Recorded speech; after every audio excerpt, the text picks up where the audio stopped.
भारत के मन की बात मोदी जी के साथ इस हमारे कैंपेन का शुभारंभ हम करने जा रहे हैं। वैसे हिंदुस्तान को आज़ादी मिलकर 70-71 साल हुए हैं और इसमें अटल बिहारी वाजपेयी जी के नेतृत्व में एनडीए सरकार का कालावधि अगर छोड़ दिया जाए और जनता पार्टी का भी बहुत समय था, कम समय था, ये दो अगर छोड़ दिया जाए तो कांग्रेस पार्टी को इस देश में राज्य करने का लगभग अधिकार प्राप्त हुआ। हमारे देश में कांग्रेस पार्टी ने हमारे साथ खूब वादे किए। गरीबी हटाओ का भी वादा हुआ, 40 कलमी, 20 कलमी, 5 कलमी कार्यक्रमों की घोषणाएं भी हुई, पर अनुभव ये आया कि देश का गरीब और गरीब बना और गांव, गरीब, मजदूर और किसान की हालत दिन ब दिन और खराब होती गई। हमारे सरकार की सबसे बड़ी विशेषता ये है कि 2014 में मोदी जी के नेतृत्व में हमारी सरकार आने के बाद जो 4.5-5 साल में अभी जो काम हमने किया है, उस काम की तुलना अगर कांग्रेस की सरकार के साथ होती है तो मैं विश्वास के साथ ये कह सकता हूं कि 60-62 साल में जो सत्ता मिलने के बाद भी कांग्रेस पार्टी जो नहीं कर सकी, वो हमारी सरकार ने 5 साल के अंदर करके दिखाया। यही इस सरकार का सबसे बड़ा कंट्रीब्यूशन है। केवल भाषणों के लिए मैं नहीं कहना चाहता। मोदी जी की जो मन की बात थी, उसमें शिक्षा क्षेत्र से लेकर इंफ्रास्ट्रक्चर से लेकर किसान, युवा, सबके लिए उन्होंने अपना चिंतन मन की बात के द्वारा एक विजन के रूप में रखा। हमारी पार्टी की भी जो विचारधारा है, हमारी पार्टी की विचारधारा और मोदी जी का चिंतन और हमारे सरकार ने किया हुआ काम, इसमें एक साम्य है। हम राष्ट्रवाद, ये हमारे पार्टी की सबसे बड़ी प्रमुख विशेषता है कि हमारा राष्ट्र सर्वोपरि है। और दूसरी बात, अगर हम सत्ता में आएंगे तो गुड गवर्नेंस एंड डेवलपमेंट के साथ हम ऐसा सामाजिक आर्थिक परिवर्तन करेंगे कि हमारे देश को भय, भूख, आतंक और भ्रष्टाचार से मुक्त करके गांव, गरीब, मजदूर, किसान का कल्याण करके हमारे देश को दुनिया की नंबर 1 की आर्थिक महासत्ता बनाएंगे। ये हमारा मिशन था। और तीसरा जो हमारा सामाजिक आर्थिक चिंतन था, वो पंडित दीनदयाल उपाध्याय जी के अंत्योदय के विचार के साथ जुड़ा था। जो समाज में शोषित है, पीड़ित है, दलित है, सामाजिक, आर्थिक, शैक्षणिक दृष्टि से पिछड़े हुए हैं, जो अंतिम पायदान पर खड़े हैं, उस दरिद्र नारायण को हम भगवान माने और हम उसकी निरंतर सेवा करें। और जिस दिन उस व्यक्ति को रोटी, कपड़ा और मकान मिलेगा, उसी दिन हमारा कार्य पूरा होगा, ऐसा हम समझेंगे। ये हमारा आर्थिक चिंतन था। आप अगर देखेंगे तो हमारा चिंतन, हमारी विचारधारा, हमारा मिशन, हमारा उद्देश्य और मोदी जी ने मन की बात के द्वारा जो देश की विजन और अलग अलग सेक्टर जो है, स्टेक होल्डर्स हैं, उनके बारे में परिवर्तन की अपनी सोच और गुड गवर्नेंस एंड डेवलपमेंट के द्वारा हमारे सरकार ने किए हुए, इम्प्लीमेंट किए हुए प्रोग्राम आज जनता के सामने है। और इसलिए हम कोई उधार की बातें नहीं कर रहे हैं। जो हमने कहा वो हमारे सरकार ने करके दिखाया। धर्मेंद्र जी यहाँ बैठे। उज्ज्वला योजना में पहली बार, आज ही मैंने अखबार में पढ़ा कि गैस सिलेंडर और सेगड़ियाँ जो हमने दी है उज्ज्वला योजना में, उसकी संख्या इतनी हुई है कि आज वर्ल्ड में हम दूसरे नंबर पर पहुंचे हैं। अभी तक मुझे लगता है कि इस साल के एंड तक हम 8 करोड़ से ज़्यादा लोगों को गैस की सेगड़ियाँ और सिलेंडर दे सकेंगे। 12 करोड़ तक देने की हमारी कल्पना है। मैं यही उनको कह रहा था कि इसका socio economic impact and ecology और इन्वायरमेंट का इम्पैक्ट क्या है, इसका अध्ययन आप जरूर करिए। ये 6 करोड़ लोगों को हमने गैस सिलेंडर और सेगड़ियाँ दी। ये पहले कोयला जलाते थे, लकड़ी जलाते थे, आज वो गैस चलाने लगे हैं। कितने मां बहनों के आंखों को हमने कैटरैक्ट से बचाया, कितना प्रदूषण हमने कम किया। हमने कहा था कि हमारे देश में 18% आबादी ऐसी थी उनके पास बिजली के कनेक्शन नहीं थे। हमारी यशस्विता यह है कि हमने अब पूरे 100% बिजली के कनेक्शन गरीबों के लिए उपलब्ध करा कर दिए हैं। हमारे देश में 3.5 करोड़ लोगों के बैंक में खाते थे। प्रधानमंत्री जनधन योजना में हमने करीब आज 34 करोड़ लोगों ने बैंकों में खाते खोले हैं। हमारे यहां मैं आज ही बात कर रहा था कि मेरे डिपार्टमेंट ने ही केवल उड़ीसा में 2.5 लाख करोड़ के काम मंजूर किए, केवल मेरे डिपार्टमेंट। आप किसी भी जिले में जाए, मैं तो ज़्यादा उड़ीसा जानता नहीं हूं, पर जहां जाएंगे आपको वहां काम दिखेगा। इतने बड़े प्रमाण पर हमने काम किए हैं। आज मैंने पूरी लिस्ट पढ़ी, 1 लाख करोड़ के रोड हमने मंजूर किए। बहुत से काम पूरे हुए, बहुत से काम शुरू हुए, कुछ टेंडर प्रोसेस में और कुछ के डीपीआर तैयार है।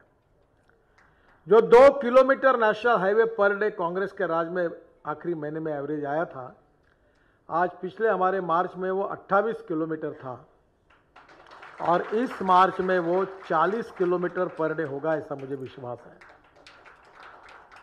हम एक्सप्रेस हाईवे बना रहे, टनेल्स बना रहे, ब्रिजेस बना रहे, एक से एक रिकॉर्ड बने हुए हैं। दिल्ली और मुंबई के बीच में हम एक एक्सप्रेस हाईवे बना रहे 1 लाख करोड़ का नया, उसके काम की भी हमने शुरुआत कर दी। हमने दिल्ली का भी रिंग रोड बनाया, एक्सप्रेस हाईवे बनाया। दिल्ली मेरठ का हाईवे बनाया, 3.5 घंटा लगता था, वो 40 मिनट में आ जाएंगे।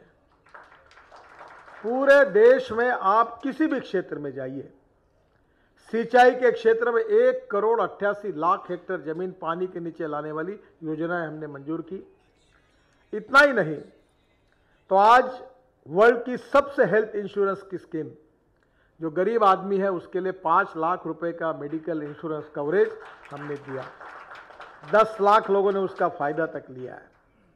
रोजगार भी निर्माण हुआ है। केवल मेरे डिपार्टमेंट में 10 लाख करोड़ से ज़्यादा कामों के अवार्ड मैंने दिए हैं। तो अब मेरे डिपार्टमेंट में जब 1000 करोड़ के काम दिए जाते हैं तो 1 लाख लोगों को डायरेक्ट इनडायरेक्ट एम्प्लॉयमेंट मिलता है, ऐसा आईआईटी का रिपोर्ट है। आप ही हिसाब लगाइए कितने लोगों को काम मिला। यानी देश की तस्वीर बदल रही है। देश को भ्रष्टाचार से मुक्ति देने का काम हमने किया है। अभी तक हमारे सरकार में कोई भ्रष्टाचार का आरोप नहीं कर सका। मुझे इस बात का अभिमान है कि मैं 10 लाख करोड़ के हम काम दे चुके हैं, पर किसी भी कॉन्ट्रैक्टर को अपना अवार्ड काम मंजूर करने के लिए, अवार्ड लेने के लिए हमारे ऑफिस में नहीं आना पड़ा। Corruption free, transparent, time bound, result oriented and quality के साथ कमिटमेंट। और इसलिए हर चीज में आज भारत का स्वच्छता अभियान कितना यशस्वी हुआ आप देखिए। हमने conversion of waste into wealth की नई विचार देश को दी और आज देश सभी स्थिति में बदल रहा है। जहां तक इंटरनेट की बात है, ऑप्टिक फाइबर केबल की बात है, हमने पूरे गांवों को, लगभग लाखों गांवों को जोड़ दिया। प्रधानमंत्री ग्राम सड़क योजना कितनी अच्छी योजना है। जब अटल बिहारी वाजपेयी देश के प्रधानमंत्री थे, मैं महाराष्ट्र में मंत्री था, उन्होंने मुझे बुलाया। तब मैं रोड में मुंबई में काफ़ी flyovers, Worli Bandra sea link project, Mumbai Pune express highway, ये सब प्रोजेक्ट बनाने का सौभाग्य मुझे मिला। तब अटल जी ने मुझे कहा कि तुम गाँव को जोड़ने वाली योजना तैयार करो, और ये प्रधानमंत्री ग्राम सड़क योजना उस समय बनाने का सौभाग्य मुझे मिला। और 1,70,000 गांवों को मजबूत रोड से जोड़ने का काम हमने किया और इस 5 साल में 90,000 गांव जोड़े गए। मैं आपको किसी भी डिपार्टमेंट में ये एक सक्सेस स्टोरी है। जो जो बातें हमने कही, हमारे मैनिफेस्टो में कही, वो हमने पूरी की है। और इसलिए हम जातीयवाद के आधार पर, सांप्रदायिकता के आधार पर और जातिवाद और सांप्रदायिकता का जहर घोल घोल कर हम चुनाव नहीं लड़ना चाहते। पर कुछ पार्टियों ने तय किया है कि उनका चुनाव का इस समय अभियान जो है, उनका सबसे बड़ा कार्यक्रम कोई है तो फियर, डर पैदा करो। दलितों को कहते हैं कि यह पार्टी शेड्यूल कास्ट के खिलाफ है, शेड्यूल ट्राइब को कहते हैं कि आदिवासी वनवासियों के खिलाफ है, और इतना ही नहीं तो मुसलमानों को कहते हैं कि ये देखो खतरनाक है, चुन कर आएंगे तो आपको कटवा देंगे, पाकिस्तान भिजवा देंगे, सुरक्षित रहना है तो हमें चुन कर दो। यानी आज कोई पॉलिटिकल पार्टी अपने परफॉर्मेंस के आधार पर, अपने किए हुए काम के आधार पर चुनाव में बातचीत करना नहीं चाहती। वो जातिवाद का और सांप्रदायिकता का जहर घोल घोल करके समाज को विभाजित करके चुनाव जीतना चाहती है। और हमने ये कहा है कि politics of 21st century is the politics for progress and development. हम विकास की बात कर रहे हैं, हम बेरोजगारों को रोजगार देंगे। प्रधानमंत्री आवास योजना में हमने कहा कि 2022 तक जो गरीब लोग हैं उनको हम खुद के मकान देंगे, और 1.5 करोड़ लोगों को हम मकान दे चुके हैं। रोटी, कपड़ा, मकान, हेल्थ सर्विस, एजुकेशन, जो सोशली बैकवर्ड थे, एजुकेशनली बैकवर्ड थे, schedule caste, schedule tribe, OBC को कंसेशन थे। हमने ऐतिहासिक निर्णय किया, संविधान में संशोधन किया कि इसको छोड़कर जो अन्य समाज के हैं, हमने किसी का आरक्षण नहीं काटा। हमने स्पेशली 10% आरक्षण जो आर्थिक दृष्टि से पिछड़े हुए जो बाकी समाज के लोग हैं उनके लिए भी करके दिया। नॉर्थ ईस्ट में मेरे ही डिपार्टमेंट की ओर से 2 लाख करोड़ के काम हो रहे हैं। रेलवे की कनेक्टिविटी, 10,000 किलोमीटर रेलवे बनी है, 100 एयरपोर्ट नए बने हैं। जो हवाई चप्पल पहनने वाले थे वह एयरपोर्ट में अपने हवाई जहाज में बैठकर सफर कर रहे हैं। टिकट कम हो गया। एक समय में नागपुर से मुंबई फोन करता था तो 66 रुपये लगते थे। हवाई जहाज का टिकट 12,000 रुपये रहता था। अब हवाई जहाज का टिकट 2200 रुपये हो गया और फोन का खर्चा आता है 40 पैसे। क्या ये रिवॉल्यूशन नहीं हुआ? और इसलिए मैं बहुत बार एक बात मानता हूं कि हमारे देश की दुर्दशा हुई, इसका सबसे बड़ा कारण था wrong economic policies, bad and corrupt governance and visionless leadership. और हमारी सक्सेस स्टोरी यही है कि appropriate economic policy, corruption free system, fully transparent, और सामान्य गरीब व्यक्ति जो है, शोषित है, पीड़ित है, जो आखिरी पायदान पर खड़ा है, उसकी कटिबद्धता। मैं जब मंत्री बना था तो मुझे याद है कि ये साइकिल रिक्शा चलाने वाले लोग उड़ीसा में भी काफ़ी बड़े प्रमाण में होंगे। और इसलिए मैंने तय किया कि इस देश में 1 करोड़ लोग जो साइकिल रिक्शा चलाते, ये अमानवीय है। ये मानवीय शोषण की एक प्रकार की ये कहानी है। मुझे मुलायम सिंह यादव जी ने भाषण दिया था लोकसभा में। वो कहते थे कि डॉक्टर राम मनोहर लोहिया जी कहते थे कि मैं जीवन भर इस रिक्शा में नहीं बैठूंगा। पंडित दीनदयाल उपाध्याय कहते थे कि जब तक आदमी आदमी को ढोता है, ये प्रथा परंपरा जब तक बंद नहीं होगी तब तक गरीब आदमी को सही स्वाधीनता कभी नहीं मिलेगी। जब मैंने दोनों बातें सुनी थी और मैंने तय किया कि इस जिले के इस देश में 1 करोड़ लोग आदमी आदमी को ढोने का काम करते, इस प्रथा को बंद करेंगे। बहुत अड़चने आई, हाई कोर्ट, सुप्रीम कोर्ट में केसेस गई। एक दिन मैंने हमारे एडवोकेट जनरल को कहा कि आपसे आर्गुमेंट नहीं होता तो मुझे बताओ, मैं सुप्रीम कोर्ट में आर्गुमेंट करने के लिए आता हूं। सब केस आप जीते। और आज हमें इस बात की खुशी है कि जो 1 करोड़ लोग आदमी से आदमी ढोने का काम करते थे, आज 60 लाख से ज्यादा मैकेनाइज्ड ड्रिवन ई रिक्शा चलाने लगे हैं। अब हम इलेक्ट्रिक कार ला रहे हैं, इलेक्ट्रिक बस ला रहे हैं, बायोफ्यूल ला रहे हैं। धर्मेंद्र जी को मैं हर बार कहता हूं, मैं 12 साल से बायोफ्यूल की बात करता हूं। परसों हमने हवाई जहाज चलाया। आपके उड़ीसा के जंगलों में जटरोपा है, रतनजोत, मोह, साल, करंज टोली है, उसके तेल से एविएशन फ्यूल बनाया, बायो एविएशन फ्यूल। और कोई नहीं मिलता था तो मैंने स्पाइस जेट के मालिक को बुला, मित्र है मेरे, विमान चलाओ इस पर। बोले इंजन बिगड़ गया तो क्या होगा? मैं जिम्मेदार हूँ। और 25% बायो एविएशन फ्यूल डालकर स्पाइस जेट का विमान देहरादून से दिल्ली आया। धर्मेंद्र जी और मैं उसके स्वागत के लिए गए थे। और परसों 26 जनवरी में हमारे फाइटर जेट 100% आदिवासी, वनवासी, जंगल में तैयार हुए नॉन एडिबल ऑयल सीड के तेल से ये फ्यूल अब हम बना सकते हैं।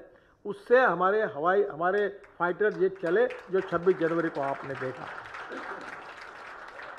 अभी एटीसी, बोइंग, बम्बार्डी, एयरबस सब ने सर्टिफाई किया कि ये बायो एविएशन फ्यूल पर अब हवाई जहाज चल सकते। ओडिशा जैसा राज्य 30,000 करोड़ का हमारा इंपोर्ट है, आपके जंगलों में इतना एडिबल ऑयल सीड है, आप अगर उससे तेल निकालेंगे तो इस देश के एविएशन फ्यूल 30,000 करोड़ का इंपोर्ट बचेगा, वनवासियों को रोजगार मिलेगा, किसानों का भला होगा। इतनी बड़ी बड़ी पॉलिसीज हमने लाई और इसका कारण मोदी जी की विजन थी, देश के प्रति कटिबद्धता थी, गांव गरीब मजदूर किसान के प्रति दिल में कमिटमेंट थी। और हम जो बात कहते थे कि politics is the instrument of socio economic reform, हम केवल कहते नहीं रहे, हमने काम किया। आज मैंने कहा लोगों का भी, आज मैं पारादीप पे थे पोर्ट में, 1 लाख करोड़ के काम 5 साल में कर रहे हैं, 700 करोड़ रुपए प्रॉफिट, 750 करोड़ इस साल प्रॉफिट है। और हमने कहा कि अगले 4 साल में और 1 लाख करोड़, केवल 2 लाख करोड़ की इन्वेस्टमेंट एक पोर्ट में होगी और हिंदुस्तान का पहले नंबर का पोर्ट पारादीप बनेगा। पर केवल पोर्ट में बिजनेस बढ़ेगा नहीं, वो ओडिशा का ग्रोथ इंजन बनेगा। एक्सपोर्ट, इंपोर्ट सभी, इसमें काफी इंडस्ट्री आएगी तो जवान लोगों को रोजगार मिलेगा। आज मैंने कहा था कि ब्राह्मणी और महानदी में हम लोग जलमार्ग बना रहे 225 किलोमीटर, 5,000 करोड़ का, और उसमें से माल हमारा फर्टिलाइजर, हमारा कोयला, हमारा स्टील उस पे जाएगा। इतना बड़ा चेंज होगा कि रोड से जाने के लिए अगर 10 रुपए लगता है, रेलवे से जाने के लिए 6 रुपए लगता है, तो पानी पर केवल 1 रुपया लगता है। लॉजिस्टिक कॉस्ट बदल जाएगी तो कॉस्ट कम हो जाएगी, तो एक्सपोर्ट बढ़ेगा, तो इंडस्ट्री आएगी तो रोजगार मिलेगा, प्रगति और विकास होगा। और इसीलिए जो बातें कृषि क्षेत्र से संबंधित हो, जो बातें हमारे बेरोजगारों के संबंध में हो, शिक्षा के संबंध में हो, वनवासी आदिवासी बंधुओं के बारे में मन के बात में मोदी जी ने कही हो, ये जो विचार थे ये केवल किताबों में लिखने के लिए नहीं बताए थे, ये एक विजन थी, एक सोशो इकोनॉमिक विजन थी देश की, राष्ट्र के पुनर्निर्माण की। और उस विजन के आधार पर जो काम हमने करके दिखाया सरकार ने, उस काम को लोगों तक पहुंचाना, heart to heart, man to man, इसका प्रभावी कैंपेन, इसका आयोजन, इस भारत के मन की बात मोदी जी के साथ ये कैंपेन चलाकर हमको लोगों तक पहुंचाना है। और इसलिए आज इस अभियान का बहुत अच्छे तरीके से शुभारंभ हो रहा है और मेरा विश्वास है कि ये बात अगर लोगों तक जाएगी तो निश्चित रूप से आने वाले चुनाव में मोदी जी के नेतृत्व में हमारे भारतीय जनता पार्टी को, एनडीए को फिर से आज जो मिली थी इससे कई गुना ज़्यादा सीटें मिलकर हमारा बहुमत आएगा। और जो 50 साल से में नहीं हुआ, जो 5 साल में हुआ, अभी तो ये ट्रेलर है, असली फिल्म तो शुरू होना बाकी है। तो 5 साल में इतना ही काम हुआ है, तो अगले 5 साल में हमारा देश, हमारी मातृभूमि, हमारी मदरलैंड विश्व की नंबर 1 की सुपर इकोनॉमिक पावर बनेगी।